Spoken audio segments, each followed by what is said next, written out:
"Get that filthy animal away from here. You people have no respect. You don't belong in places like this. Go back to where you came from." Karen's shrill voice cuts through the calm park atmosphere. "Yes, officer, he's threatening me. He won't leave the area," she yells into her phone, her tone trembling with manufactured fear. Pedestrians nearby pause mid-step, their attention snapping toward the commotion. Phones are whipped out almost instinctively as people begin recording the escalating confrontation. Marcus stands frozen, gripping his golden retriever's leash tightly. His chest rises and falls with shallow breaths as Laren points an accusatory finger at him. Her words hang heavy in the air, sharp and venomous. "What did I do?" Marcus asks, his voice steady but edged with confusion. "I'm just walking my dog." Karen ignores him completely, pacing back and forth like a predator circling its prey. She repeats her claims louder, her voice dripping with indignation. "He's trespassing," she insists, even though there isn't a single sign forbidding pedestrians or pets. Bystanders murmur among themselves, some skeptical, others unsure what to believe. The tension builds rapidly, drawing more onlookers who film silently, their expressions unreadable. Marcus feels the weight of their stares pressing down on him, each gaze amplifying the injustice unfolding before him. Marcus takes a deep breath, trying to steady himself. "I've walked Max here every day for months," he says calmly, though his voice cracks slightly under the strain. "There aren't any signs saying otherwise." His words fall flat against Karen's relentless accusations. She doesn't even acknowledge him, choosing instead to speak directly into her phone, painting him as some kind of aggressor. He tightens his grip on the leash, his knuckles whitening. The absurdity of the situation gnaws at him. How could something so ordinary become twisted into this? Yet, beneath his composed exterior, frustration simmers. This isn't the first time someone has weaponized authority against him because of the color of his skin. "Are you doing this?" Marcus asks, his tone tinged with exhaustion, but Karen doesn't respond. Instead, she doubles down, her voice rising higher, her movements growing more erratic. Karen paces aggressively now, her steps deliberate and calculated.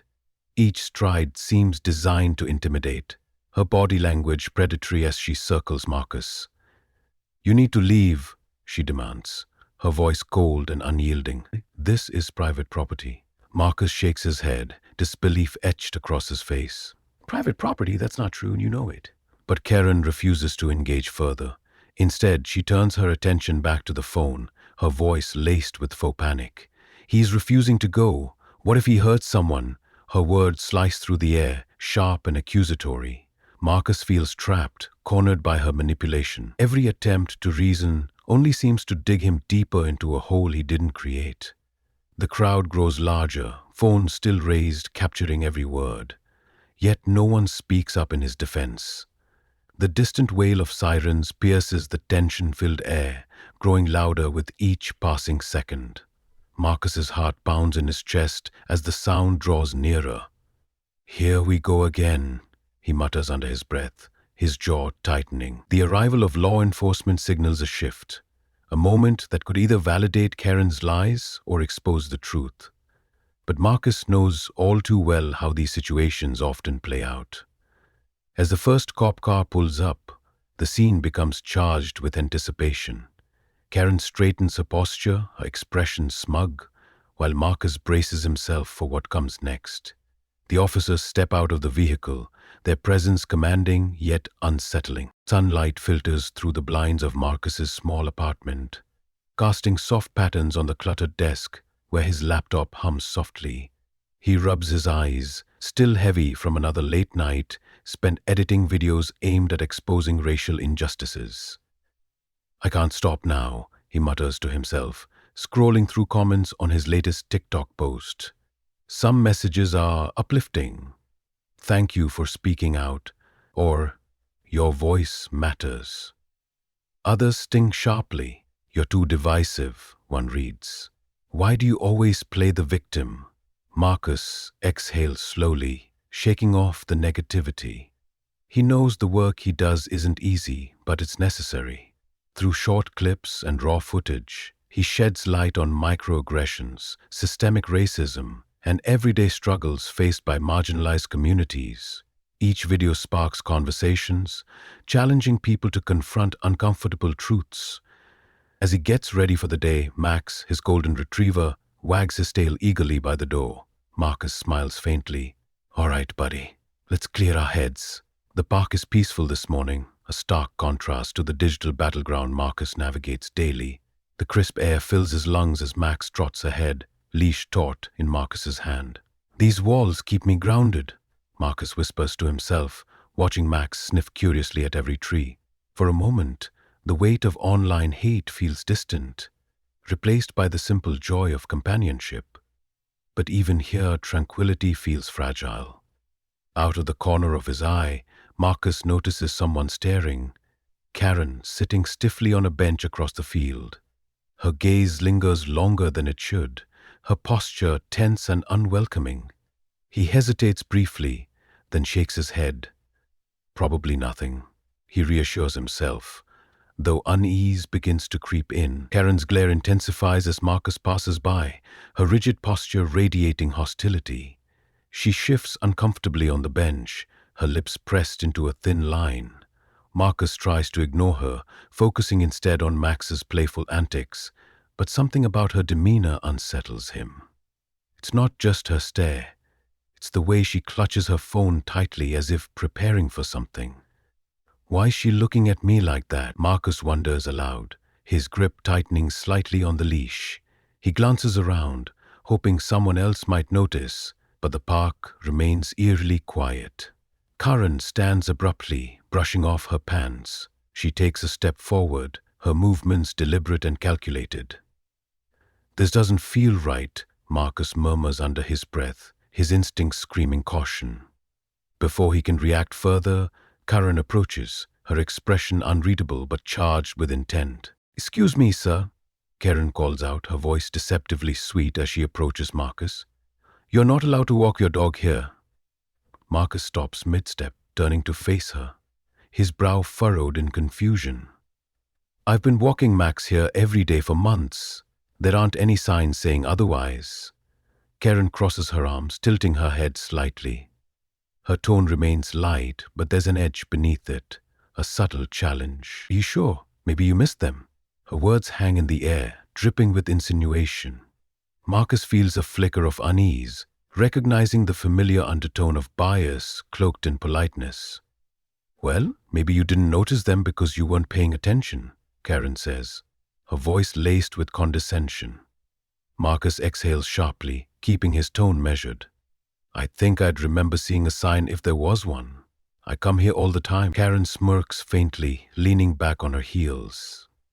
Funny how some people don't seem to follow rules unless they're reminded." Her implication stings, though she never outright says what she means. Marcus clenches his jaw, frustration bubbling beneath the surface. He knows this game, how quickly casual remarks can morph into something more sinister. Bystanders begin to take notice, their eyes darting between Marcus and Karen. Phones emerge silently, capturing snippets of the exchange. Karen raises her voice suddenly, her demeanor shifting from passive-aggressive to outright hostile. "You're being aggressive. Why won't you just leave?" Marcus blinks, taken aback by the accusation. "Aggressive? I haven't done anything wrong." But Karen isn't listening. She points at him dramatically, drawing even more attention. "See? This is exactly what I mean. You're intimidating me." Her claims grow louder, pulling in curious onlookers who whip out their phones to record. Each word chips away at Marcus's composure, forcing him onto the defensive. "This is ridiculous," he mutters under his breath, gripping Max's leash tighter. Karen steps closer, her tone sharp and unyielding. "Why won't you just go? Are you trying to cause trouble?" "I'm not causing trouble, I'm just walking my dog. You're the one making this an issue." She ignores his explanation entirely, doubling down on her accusations. "If you were really innocent, you'd leave without arguing." Her confidence grows as she senses control slipping into her hands. Meanwhile, Marcus feels increasingly cornered, aware that her words could easily spiral into something far worse. As tension builds, the sound of distant sirens begins to pierce the air, a harbinger of what's to come. "I have video proof." Her voice cuts through the chaos. Jasmine, a journalism student standing near the edge of the crowd, steps forward holding her phone high. "He didn't do anything wrong, and I'm live streaming this right now." Her declaration sends ripples through the tense atmosphere. Marcus looks up, stunned, as Karen's smug expression falters for the first time. The officers pause mid-action, exchanging uneasy glances as they realize the situation is no longer contained. This changes everything, Marcus thinks, his heart racing. For the first time since Karen dialed 911, he feels a flicker of hope. Jasmine continues, her tone unwavering. "People need to see what really happened here. This isn't justice. It's racism in action." Her words ignite murmurs among the bystanders, some nodding in agreement, others whispering urgently into their phones. The power dynamic begins to shift, tilting away from Karen and toward accountability. Inspired by Jasmine's courage, one voice rises above the rest. "Let him go," someone shouts. The chant spreads quickly, growing louder with each repetition. "Let him go! Let him go!" Marcus feels the energy shift around him. The once indifferent crowd now pulses with defiance. Even the officers seem shaken, hesitating as the pressure mounts. Karen takes a step back, visibly unnerved by the sudden backlash. Her earlier confidence wavers, replaced by uncertainty. For Marcus, the moment is surreal. He spent so long feeling powerless in situations like this, but now, surrounded by strangers rallying for his freedom, he dares to believe change might be possible. "Thank you," Marcus whispers under his breath, though no one hears him over the rising tide of voices. Karen's facade cracks entirely as she realizes her actions are being broadcast globally. Her eyes dart nervously between the chanting crowd and Jasmine's phone, panic creeping into her expression. "He was trespassing," she blurts out desperately, her voice shrill and unconvincing. "I was just trying to protect myself." But her words fall flat, drowned out by the chorus of demands for Marcus's release. A few people in the crowd shake their heads in disgust, muttering about how obvious her bias is. Karen tries again, stepping closer to the officers. "You have to arrest him. He's dangerous." This time, even the officers ignore her, clearly uncomfortable with the mounting scrutiny. Karen retreats slightly, clutching her phone tightly as if it might shield her from the consequences of her actions. Later that evening, Marcus sits at his desk, replaying Jasmine's footage on his laptop. His fingers hover over the keyboard as he adds context to the video.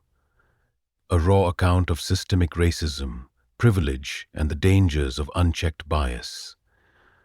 "This isn't just my story," he types. "It's a reflection of what happens every day to countless others. Share this, speak up, demand better." Within hours, the video explodes online, sparking outrage worldwide. Comments flood in, calling for accountability, not only for Karen, but also for systems that perpetuate inequality. Hashtags like "expose racism" and "walk with Marcus" trend globally, amplifying the message far beyond what Marcus could have imagined. As notifications pour in, Marcus leans back in his chair, overwhelmed but hopeful. The fight isn't over, but for the first time, he feels the weight of solidarity behind him. Local news outlets are calling it a turning point in the fight against systemic racism, an anchor announces during a live broadcast. Marcus watches from his small apartment, stunned by how quickly events have unfolded. Karen's employer released a statement earlier that day, terminating her position after viewing the viral footage. "Her actions do not align with our values," the company wrote, distancing themselves entirely. Meanwhile, the police department issued a press release announcing an internal investigation into the officer's conduct during the incident. Marcus leans back in his chair, exhaling deeply. Accountability feels foreign yet validating, a small step toward justice.